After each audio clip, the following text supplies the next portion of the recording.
with the learned men of the kingdom on various subjects. The king's ministers failed miserably. Then the king orders his wisest minister, Tenali Raman. Tenali took a small bundle from his home, gave it a shape of a book and tied it up. Then he went to the court and announced that he was ready to argue with the Pandit, but the condition was that the topic of their debate would be based on the great book Tilakashtamahisa Bandhanam. The Pandit was stunned to hear this because he had never heard of such a great book. He asked the king for one night's time to prepare him for the argument.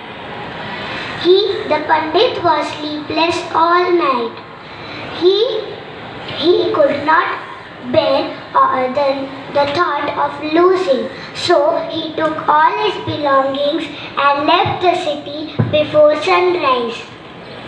He left a note for the king that he had never heard of such a great book. The next day, at the appointed time, Tenali appeared in the court for the debate, but he was informed that the Pandit had already gone away. The king, being a learned man, wanted to read the great book and asked Tenali about it. Tenali laughed and replied that there was not such a great book called Tilakashtamahisa Bandhanam.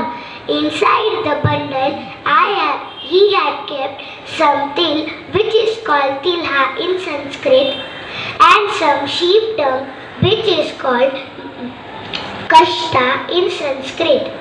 These contents were tied with the help of a rope made from the buffalo's hide, which is called Mahisha in Sanskrit. Bandhanam refers to tying in Sanskrit. This is how Tenali tricked the great Pandit into believing that there was a great book of which the Pandit was unaware of. The king appreciated Tenali's intelligence and rewarded him. Moral of the story is, a degree doesn't mean you are smart. Common sense does. Thank you.